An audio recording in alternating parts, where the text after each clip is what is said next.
प्यारे देशवासियों, नमस्कार। आज सचमुच अभी पिछला वीडियो भी मैंने आपके सामने भी कुछ बातें जो रखी हैं प्रधानमंत्री महोदय की समझ और समझदारी के ऊपर, और सचमुच और भी एक दो बातें हैं वो भी मैं आपसे जरूर साझा करना चाहूँगा। प्रधानमंत्री महोदय में काफ़ी समझ आज दिखाई दी है। आज उन्होंने जो ये बातें पिछले वाली वीडियो में मैं आपको बता चुका हूँ कि हमें पूर्वजों ने किया है, हमें भी करना चाहिए कि नहीं आने वाली पीढ़ी के लिए। उसके बाद उन्होंने एक बात और कही है बेटियों के बारे में। वैसे बेटियों की बात करना हमारे प्रधानमंत्री महोदय के लिए नई नहीं है।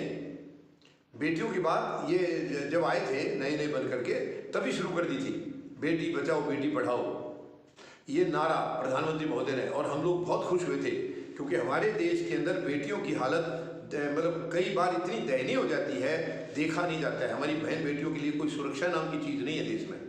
तो हमने सोचा था ये एक बहुत महान शख्सियत आए हैं, शायद अब हमारी बेटियां सुरक्षित रहेंगी।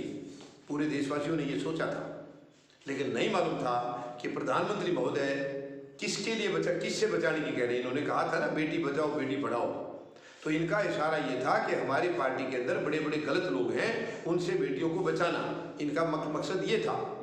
जनता समझ नहीं पाई, हम लोग समझ नहीं पाई। बहुत बाद में समझ में आया कि हमारी बहन बेटियों के साथ जो आज मतलब जो जुल्म हो रहे हैं उसमें इनके नेता शामिल हैं, बीजेपी के नेता शामिल हैं, प्रधानमंत्री महोदय के नेता शामिल हैं, इनकी सरकार के लोग शामिल हैं, राज्यों की सरकारों के लोग बीच में कई जगह पर ऐसी हरकतें आई हैं। तो प्रधानमंत्री महोदय का इशारा ये था कि इनकी पार्टी के लोग जो है वो रिलायबल नहीं है, आप अपनी बेटियों को उनसे बचाना है। मैं तो यही समझता हूँ, क्योंकि और किससे बचाने का कहा था। प्रधानमंत्री महोदय ने तो कभी बचाने की चिंता नहीं की है। और आज उन्होंने एक और कहा है, ये भी कहा है कि बेटे माँ बाप के उतना फर्ज नहीं निभाते हैं जितनी बेटियां निभा देती हैं। उन्होंने ये भी बड़ाई की कि मुझे ऐसी बेटी के बारे में नॉलेज है जिन्होंने माँ बाप के पास क्योंकि और कोई सेवा करने वाला नहीं था तो उस बेटी ने अपनी शादी की कैंसिल कर दी, शादी नहीं की जीवन भर उसने, ताकि माँ बाप की सेवा उनके पास रह के कर सके। ऐसी ऐसी बातें प्रधानमंत्री महोदय ने बताई है। लेकिन मैं पूछूंगा प्रधानमंत्री महोदय, आप किसी की बेटी का कितनी इज्जत करते हैं, कितना सम्मान करते हैं, कितनी कदर करते हैं, आप बताएंगे? अपने अंदर झांक करके बताएंगे मुझे? ये बहुत गंभीर सवाल है प्रधानमंत्री महोदय, सोच समझ के जवाब देना।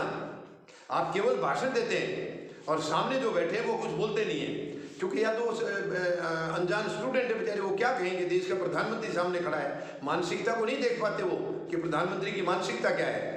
वो बच्चे हैं, क्या करेंगे? रही बात ऑपोजिशन की, ऑपोजिशन आपके सामने इसलिए नहीं बोलता क्योंकि आपके पास सत्ता है, चाहे वो नाजायज तरीके से है लेकिन सत्ता है। आप सत्ता का मिसयूज करना बहुत अच्छी तरह जानते हैं। तो विपक्ष वाले इसलिए चुप हैं क्योंकि वो लोग भी तो कमियां उनमें भी हैं, भ्रष्टाचार उन्होंने भी किए हैं, तो उनकी फाइल तुरंत जो है हमारी से बाहर आ जाएगी। तो ये देश लाचार हो गया प्रधानमंत्री महोदय, बिल्कुल लाचार हो गया है। आपने इस देश को कहीं का नहीं छोड़ा है। मैं आप ही से सवाल कर लूँ तो क्या हर्ज है?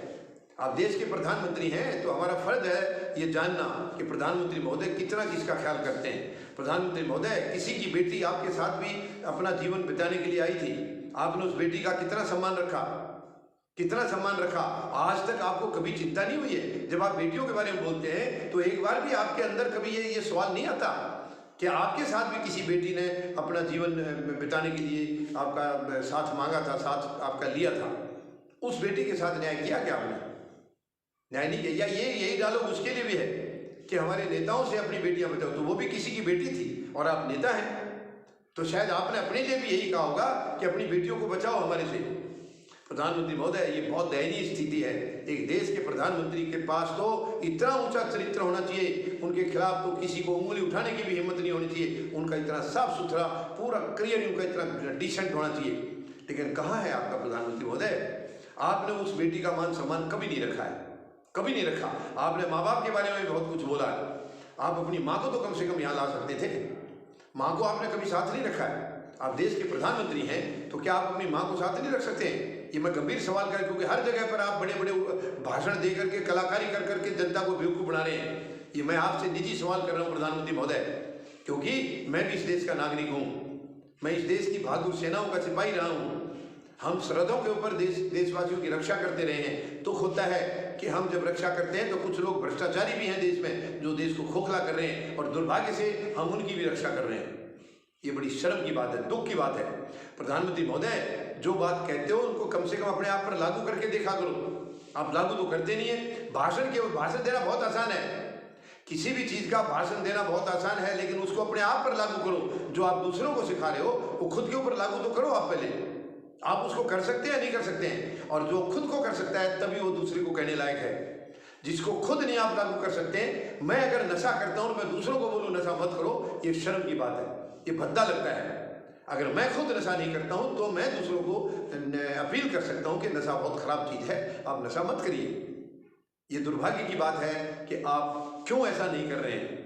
मुझे मतलब मैं लाचार हूं, जो है प्रधानमंत्री महोदय, समझ नहीं पा रहा हूं आपकी मानसिकता को। आप बेटियों के बारे में इतने लंबे चौड़े भाषण देने बंद कर दो। आप कितनी बेटियों की चिंता करते हैं पूरा देश जानता है, पूरा देश जानता है। तो क्यों खाम खा में आप कह करके भी हल्के पड़ रहे हैं? मत हल्के पड़िए प्रधानमंत्री महोदय। और बेटर ये रहेगा, नहीं चला पा रहे आप देश को, आप नहीं चला पा रहे हैं। 8 साल हो गया है, खोखला कर दिया देश को आपने, खोखला। केवल भाषण देते हैं, भाषण दे करके मोहित कर देते हैं आप। ये कला आपके अंदर बचपन से है, पूरा बचपन आपने इसी में लगा दिया। लेकिन ये देश है प्रधानमंत्री महोदय, देश को चलाने के लिए ये मजाक नहीं चलते हैं। इतनी कमजोर मानसिकता नहीं चलती देश को चलाने के लिए। देश को ऊंचाइयों तक ले जाना है, विश्व शक्ति बनाना है, विश्व गुरु बनाना है भारत को। लेकिन आप जिस तरीके से चल रहे हैं, ये तो भारत बर्बाद हो जाएगा। काफी कुछ आप बर्बाद कर चुके हैं, मेहरबानी करके बंद करिए, अभी बंद करिए ड्रामा प्रधानमंत्री महोदय।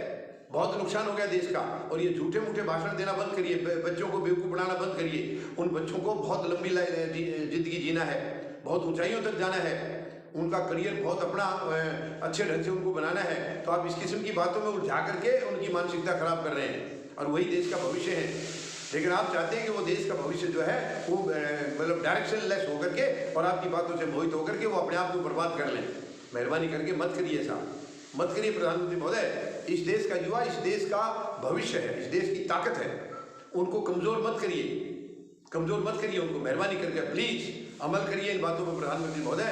ये सुझाव दे रहा हूं मैं आपको, इन पर अमल करिए ताकि ये देश बच सके।